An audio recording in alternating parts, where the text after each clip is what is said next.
Hello and welcome to Wolfman Gaming. This is my Ghostrunner Project Hell DLC walkthrough, and this is level 4 called Down Below. And this level, of course, like the 3 previous ones, also has a level specific trophy. And this one is fun. This one is called Up Close and Personal, and the way to unlock it, unless if you don't know this already, is that you cannot use Surge in this level to kill any enemies. You can use it to destroy those orbs. You will have to do it to be able to progress through the enemies. To progress through the level is what I meant. But you cannot use it to kill any enemies. Make a mental note of that. If you accidentally kill someone with Surge, I would recommend to restart the level. But whichever button you have the Surge ability mapped to right now, keep your finger off it. Because this is a fun... I really like this level actually. I think it's super fun. And I also think the developers, they knew exactly what they were doing when they chose to put the up close and personal trophy in this level, because the last room of this level can be quite challenging or piss easy. Depending on whether if you use Surge or not. And since we are not using Surge in this video, and hopefully inspire and help you to not use it either, that room will be quite challenging. I'm not gonna say super challenging because it isn't. I have a good path through the room, and I will show it to you in this video. I'll try to explain it as we go through it, but let's I'm gonna try to not get too ahead of myself. Instead we focus on getting there first. But unlike the hardest trophy in this entire DLC is to get grade A for beating the first level without dying. That is, if you manage to unlock that trophy, none of these should pose too much of a challenge. And in this level we are also introduced to another new enemy.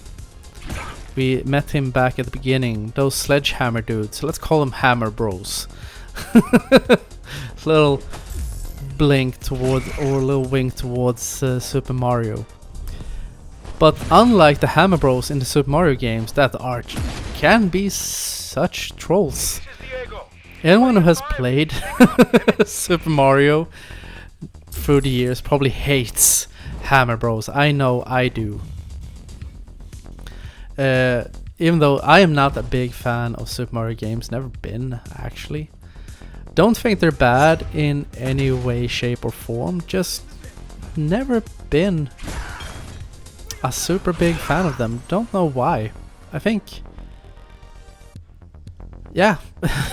Don't know why. I like platforming games. This game is proof of that, because this is a platformer. But Mario, just... I'm not as into them as other people are. I have complete respect for what they are and what they have meant for gaming overall, but either way, I digress. What I was gonna say, got lucky there by the way. You saw the shattering on the screen? That was one of the enemies hitting me in the back. Luckily for me, I had my Surge built, or my Rage Bar built up. Learn from my mistake. Never turn your back towards enemies, because you will run the risk of getting hit. In this circumstance it didn't really matter, because my Rage Bar was filled up, but could have been a reset right there. And this part is a little bit finicky, because those purple lights on the sides of those panels you can get hung up on those. Why they decide to put a hitbox in on those, I have no idea. But they have killed me more than once trying to like jump late and getting snagged on those things. But what I was talking about, try not to digress this time, was these, the Hammer Bros. Unlike their namesakes in the Mario games, these are really easy. Stay back when they slam their sledgehammers down on the ground and then just jump over the shockwave that goes out from the swing. And they are quite slow to reset. Like after they have swung, their recovery time to swing again is very lenient and almost surprising, because both this and the main game are basically about being quick, and the enemies being quite quick as well, for the most part. But the sledgehammer dudes, they have all the time in the world. Which is great that they are such bohemians, because then we can put quick or do quick work of their life bars, or life bars of their lives. You know what I mean by this point. And this is also one of those parts that I really like. Once again, got saved by the surge. Not a huge fan of the sluggers either, even though I think they are quite simple enemies, but sometimes they can troll you. Because if you're not aware that they are there, I feel if there's one enemy that for some reason will manage to sneak up on you, it's them. All the other ones alert you to their presence. For some reason, they manage to sneak. They manage to sneak. I think it's because they jump towards you, so they can close the distance quite quickly. And you're usually so, or I am usually so focused on enemies with firearms, because there are quite a lot of variations. But down here you want to be careful, you want to stay a bit to right, because there is one of those droids over there. Yeah, you saw his wall of lasers shooting out, so make sure, try to stay behind these walls and out of his line of sight, because you don't need him making this harder. And with the machine gunners, we do just as we did in the main game, circle around them and wait for them to announce to the entire world that they need to change the clip in their rifles. I love enemies that are helpful like that. So as long as you stay on the move, if you are afraid that he will be able to swing around quick enough to kill you, just jump and he will soon be in the deep end of the shit creek. Nothing to worry about? And let's see, I think we are, yes, we are getting close to the final room, so there, I'm gonna try not to go into any rants to help you get through that room. Yes, first we have to get through this. In this room there is also a sniper. And I talked about that in the main game. Snipers in Ghostrunner are not like snipers in other games. Usually snipers will take a week to aim at you before they decide to, yeah, maybe I should pull the trigger. Snipers in this game, they don't fuck about. They take their job seriously, man. They will make quick work of you unless you make quick work of them. Be sure of that.